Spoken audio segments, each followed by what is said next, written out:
बच्चों, आज जो है मैं एक्चुअली क्लास 10 आईसीएससी बोर्ड के लिए ये एमसीक्यू का जो फर्स्ट सेमेस्टर का बोर्ड एग्जाम होने वाला है, ये बिल्कुल ही नया स्टेप है, बोर्ड द्वारा लिया गया है ये पेंडेमिक सिचुएशन के चलते। और इसका एक्सपीरियंस अभी तक जो भी सिलेबस था बच्चे के पास, जो भी बुक्स अवेलेबल हैं, उसमें एमसीक्यू बिल्कुल नहीं के बराबर था। अब एमसीक्यू के क्वेश्चन को फेस करेंगे ये 1 से 1.5 महीना 2 महीना के अंदर ये फर्स्ट सेमेस्टर जो एग्ज़ाम होने वाला है, इसके लिए मैंने आईसीएससी बोर्ड के सिलेबस के हिसाब से ये वीडियो मैंने वैसे तो रेशियो प्रोपोर्शन का 10 वीडियो अपलोड किया है मल्टीपल चॉइस का, और ये दूसरा चैप्टर मैंने पकड़ा है आईसीएससी बोर्ड के हिसाब से goods and services tax GST का। और इसमें मैं लगभग 5 वीडियो जीएसटी पे एमसीक्यू का अपलोड करूंगा, जिससे कि शायद मैं समझता हूं बच्चों को बहुत ज़्यादा हेल्प होने वाला है। तो पहला क्वेश्चन है, GST was implemented in India from. अब देखिए, ये जीएसटी जो है पहले नहीं था, पहले बहुत सारे इनडायरेक्ट टैक्सेस थे। इनडायरेक्ट टैक्सेस को समाप्त करके, सब टैक्सेस को एक साथ मर्ज करके, और इसमें ट्रांसपेरेंसी लाने के लिए, टैक्स सिस्टम में ट्रांसपेरेंसी लाने के लिए ये जीएसटी को लागू किया गया 1 जुलाई 2017 को। तो इसमें ऑप्शन है 1 जुलाई 2017, 1 जनवरी 2017, 1 अप्रैल 2017 और 1 मार्च 2017। तो इसका करेक्ट जो है, जहां तक मेरा नॉलेज है और वो सही है, वो 1 जुलाई 2017 को ये जीएसटी इंप्लीमेंट किया गया था। उसके बाद दूसरा क्वेश्चन है, what does I in IGST stands for. IGST में आई का मतलब क्या है? तो आई का मतलब होता है ये integrated goods and service tax. तो इंटीग्रेटेड देखिए ऑप्शन कहां है, option number C, integrated goods and services tax जो है आईजीएसटी बोला जाता है इसको शॉर्ट में। उसके बाद तीसरा क्वेश्चन है, GST paid by the retailer. Retailer जो जीएसटी पेड करता है इज द डिफरेंस, वो डिफरेंस होता है between dash and input GST. तो वो डिफरेंस जो होता है, आप लोगों को पता है जीएसटी जो होता है वो होता है output GST minus input GST. तो यहां पर डिफरेंस बिटवीन इनपुट जीएसटी है, इसका मतलब यहां पर होगा आउटपुट जीएसटी, यानी ऑप्शन बी इज करेक्ट। और एक चौथा क्वेश्चन है, HSN, HSN code stands for. अब ये एचएसएन कोड क्या है? ये प्रोडक्ट को नोमेनक्लेट करने के लिए कोडिंग का सिस्टम है, जिसको बोलते हैं हम लोग हार्मोनाइज्ड सिस्टम ऑफ नोमेनक्लेचर।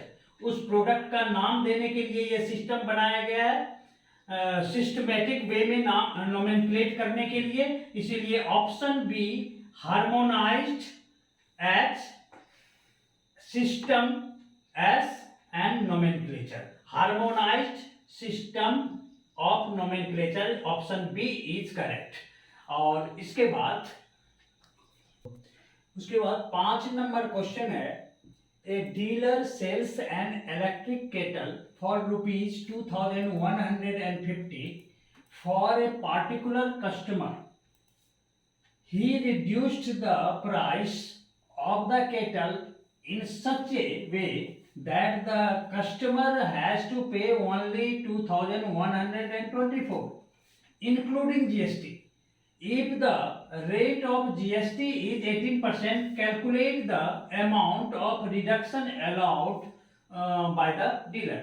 कभी कभी ऐसा होता है कि कोई कस्टमर पहुंचता है, बोलता है कि जीएसटी वगैरह नहीं जानता, हमको जो है कुछ भी करिए, हम इतने अमाउंट से ज़्यादा नहीं देंगे। तो वैसे कंडीशन में अगर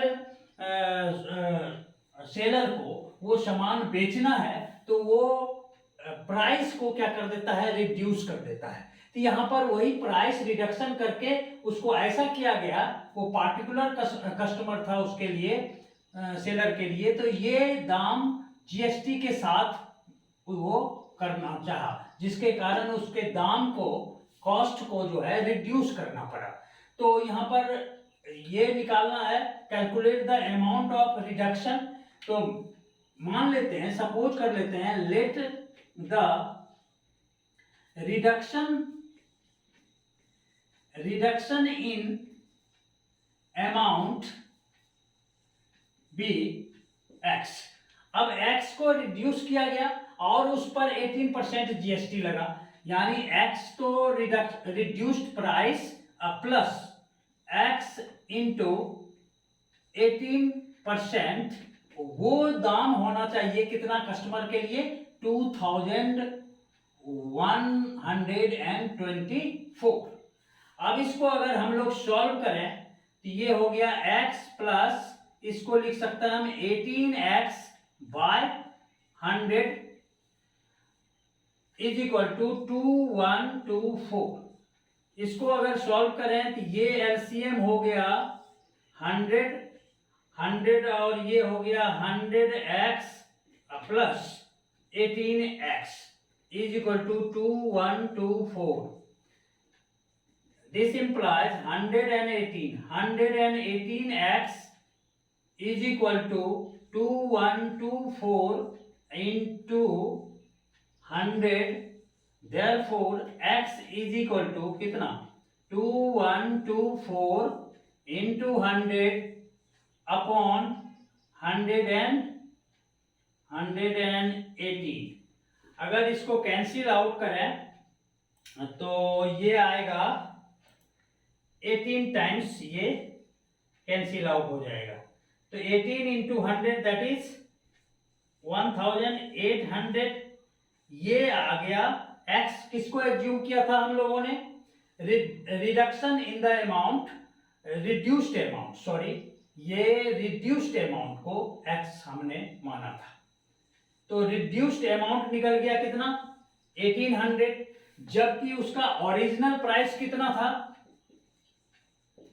ओरिजिनल प्राइस था आपका 2150 और रिड्यूस्ड प्राइस हुआ 1800।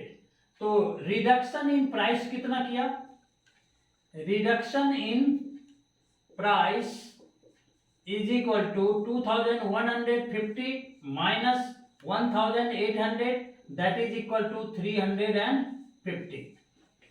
This is your required answer. इसका ऑप्शन दिया रहेगा, और आपको इस तरह से सॉल्व करके जो 350, अगर ये सम यही है तो 350 उसका ऑप्शन सही होगा।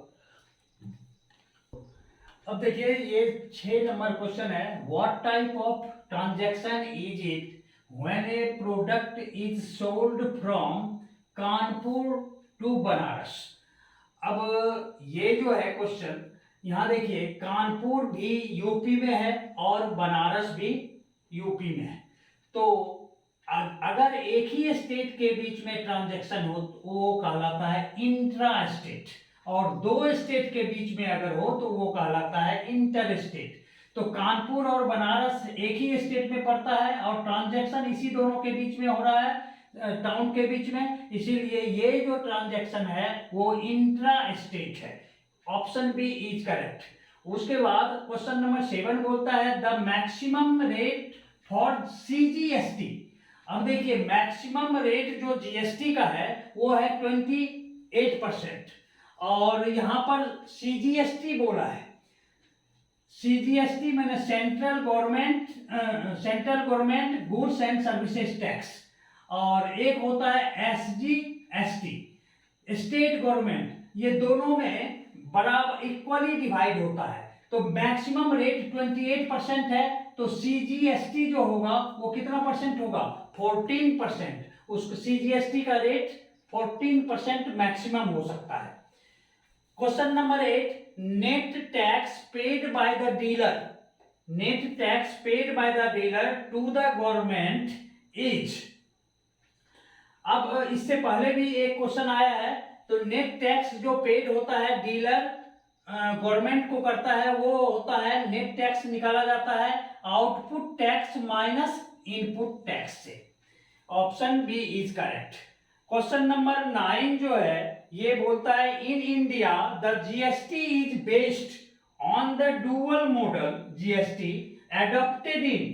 ये डुअल मॉडल जीएसटी इंडिया में जो लाया गया, ये ऑलरेडी पहले से कहां पर? कनाडा में पहले से ये मॉडल चल रहा है। तो ये कनाडा में पहले ही एडॉप्टेड किया गया, उसके बाद यही डुअल मॉडल हम लोगों को इंडिया में 1 जुलाई 2017 को लाया गया। Question number 10, GST is a consumption of goods and services tax based on, ये बेस्ड ऑन होता है डेस्टिनेशन, डेस्टिनी नहीं, डिविडेंड नहीं, डेवलपमेंट नहीं, ये डेस्टिनेशन के ऊपर बेस्ड होता है। तो ये 10 क्वेश्चन इस वीडियो में, मैं उम्मीद करता हूं, आशा करता हूं कि ये आपके लिए बहुत ही हेल्पफुल होगा। क्लास 10 के बच्चे जो आईसीएसई बोर्ड में फर्स्ट सेमेस्टर का एग्जाम अटेंड करने वाले हैं, उनके लिए ये बहुत ही हेल्पफुल होगा। अगर वो ऐसा करते हैं तो एमसीक्यू क्वेश्चन से घबराने की कोई बात नहीं है। मेरा 5 वीडियो आएगा जीएसटी पर, और उसको देखें और मेरे चैनल को सब्सक्राइब करें अगर ये आपको हेल्प करता है तो। Thank you.